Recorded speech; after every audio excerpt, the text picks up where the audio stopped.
ఎవరైనా పాఠశాలకు పాఠాలు నేర్చుకోవడానికి వెళ్తారు. అంతేకాని పాఠశాలలోని ఫర్నిచర్ అంటే కుర్చీలు, బల్లలు, బీరువాలు, షెల్ఫ్‌లు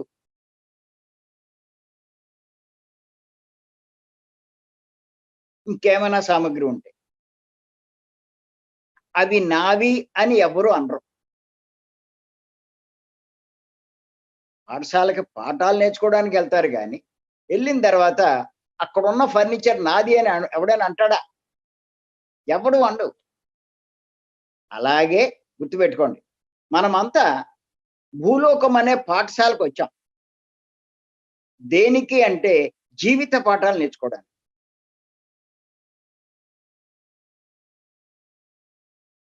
అంతే తప్ప ఇక్కడ ఉన్నవేవి మనవి కావని తెలుసుకోవాలి. ఇదే జ్ఞాని లక్షణం. గుర్తుపెట్టుకోండి. ఇక్కడ ఉన్నవి నావి, నావి అంటే మీరు అజ్ఞానే. స్కూల్లో ఉన్నంత సేపు వాడుకుంటారు. అయి మీ అంటే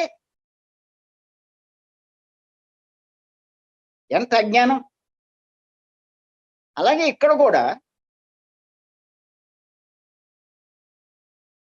మనం జీవిత పాఠాలు నేర్చుకోవడానికి వచ్చాం. అంతే తప్ప ఇవన్నీ మనవి కావే. ఓ నావి నావంటాడు. ఏం పట్టుకెళ్తాడు? ఓ పోగేసేస్తాడు తానే అనుకున్నట్టు. ఓ పొంగిపోతాడు.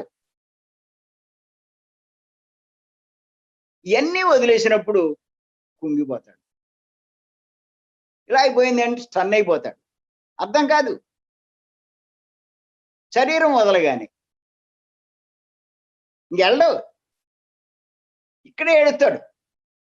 నాయి నాయి అంటుంది. అట్లా చుట్టూ తిరుగుతాడు.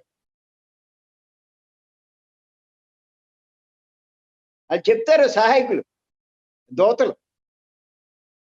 అయిపోయిందిరా బాబు నీకు అట్లకి పని. నిన్ను ఇవన్నీ ఎవడు సంపాదించుకోమన్నాడు? నువ్వు వెళ్ళిందేమో జ్ఞానం కోసం. అక్కడ వెళ్ళి చేసి చచ్చింది అది. నీ జీవితం అంతా అవి సంపాదించడానికే. ఇప్పుడు అవి వదిలేసి వెళ్ళిపోవాలి. నేను రానంటాడు. నువ్వు రానన్నా అంతే, ఏమన్నా అంతే, రావాల్సిందే అంటాడు. చూస్తారు 3 రోజులు, 5 రోజులు, వారం రోజులు, 11 రోజులు చూస్తారు. వాళ్ళకి టైం ఇస్తారు. 11 రోజులు అయినా కూడా వాడు వినకపోతే నీ కర్మ అని చెప్పి వదిలేసి వెళ్ళిపోతారు. వాళ్ళు అలా వెళ్ళిపోతారు. వాడు యొక్క ఆత్మ ద్వారాలు, ఏ ద్వారాలు దాన్ని తీసుకెళ్ళడానికి తెరిచి ఉన్నాయో అవి మూసిపోతాయి. వాళ్ళు వెళ్ళిపోతారు. ఈడికి ఇంకా అంతా అయోమయం. ఎక్కడికి వెళ్ళాలో తెలియదు, ఏం చేయాలో తెలియదు. వాడిని ఏమంటాడంటే ప్రేతాత్మలు అంటారు. అలా తయారైపోతారు. అది ఇదంతా ఎందుకు వచ్చింది? ఇవన్నీ నాయి అనుకోవడం వల్ల.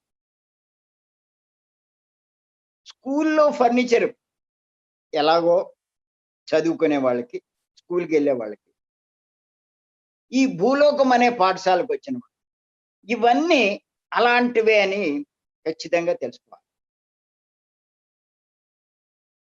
ఇంకా ఒకటి గుర్తుపెట్టుకోండి. అసలు ఇవన్నీ మనకి ఎందుకు ఇవ్వబడ్డాయి? ప్రకృతి అంటే భగవంతుడు ఎందుకు ఇచ్చింది?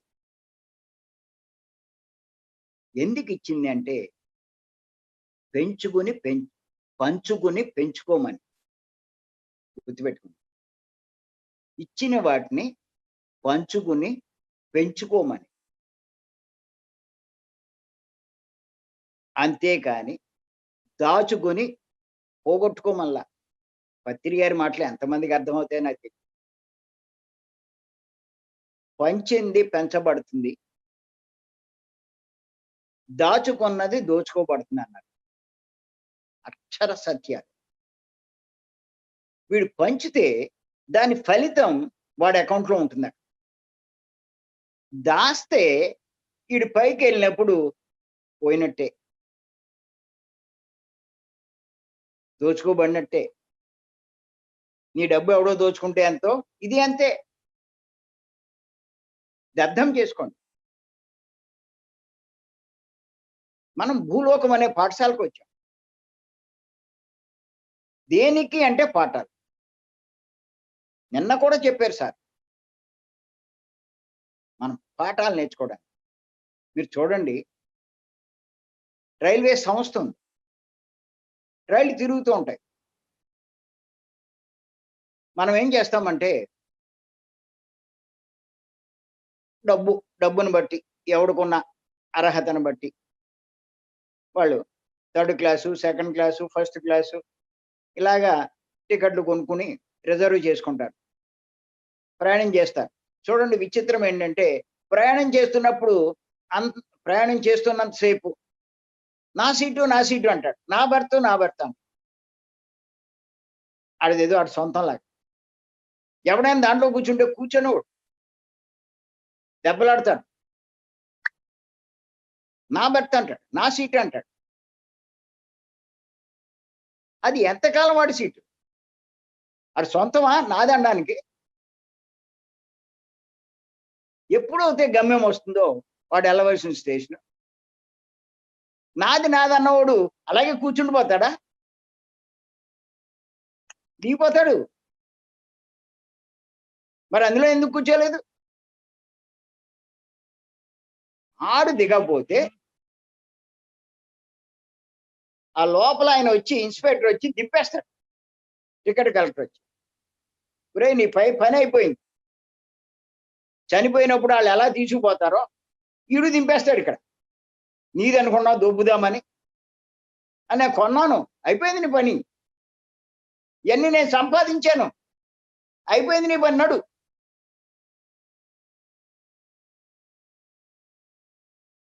అప్పుడు దాకా ఆ సీటుకి ఆడు అనరు. ఈడు ఇంకా దిగడు, ఇంకోటి వచ్చేసి నాదంటాడు అప్పుడే.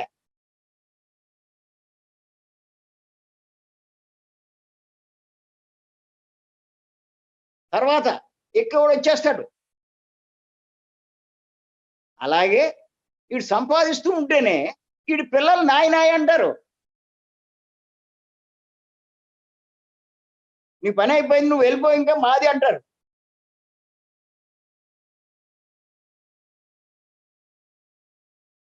అది ఎవరిది కాదు. ఈ భూమి మీద ఉన్న సంపదలు మనయి కావు, మన పిల్లలవి కావు, ఎవరి కావు.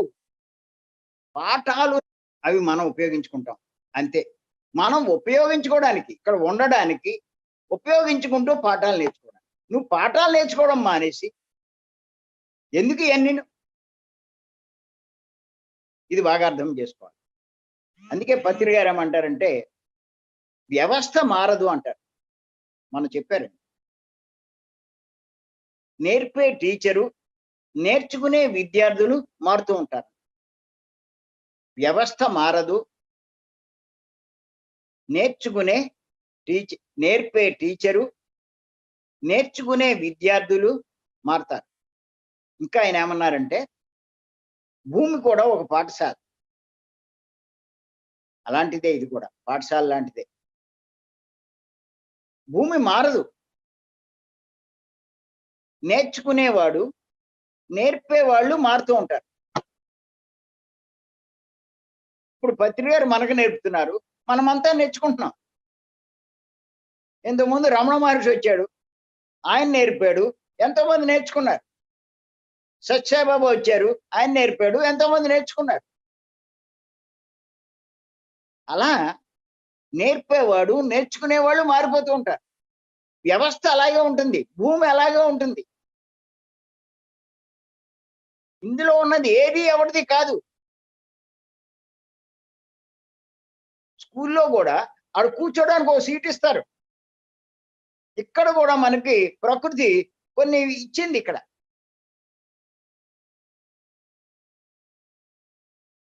మనకి ఇవ్వబడి తాత్కాలికంగా ఉపయోగించుకోవడానికి, ఏది మంది కాదు.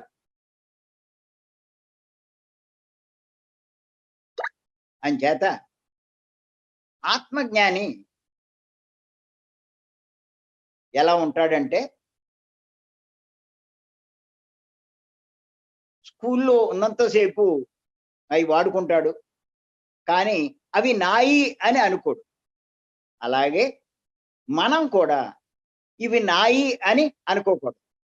మీరు జ్ఞానం పెరిగితే అలా భావించండి. వాటి మీద మమకారం పెంచుకోరు. వీటి కోసం ఆరాట పడరు. తప్పులు చెయ్యరు. పాపాలు చెయ్యరు. అధర్మంగా వ్యవహరించరు. మోసాలు చెయ్యరు. ఇంకేదంటే అయ్యో నాయనుకుంటూ వీటి కోసం మీరు ఎన్ని చేస్తే అవి రావు కానీ ఆ పాపాల ఫలితం ఖచ్చితంగా మీకు కూడా వస్తుంది.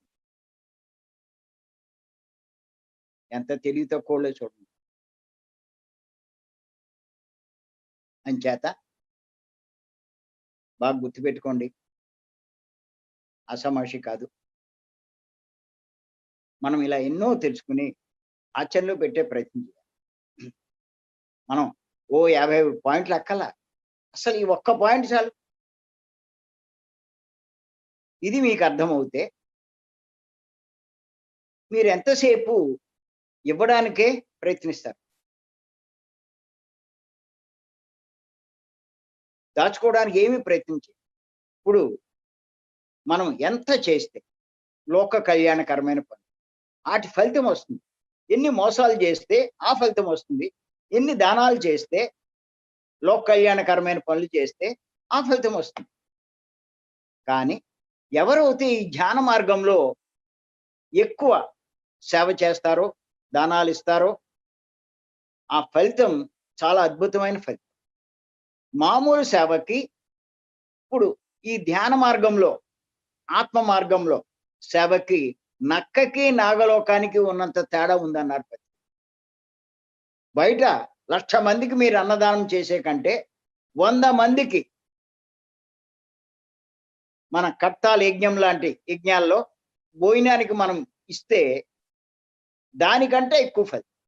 పాఠశాలలో ఉన్నటువంటి ఫర్నిచర్ మనది ఎలా కాదో ఈ భూమి మీద ఉన్నటువంటి ఏ సంపదలో ఏది మంది కాదు.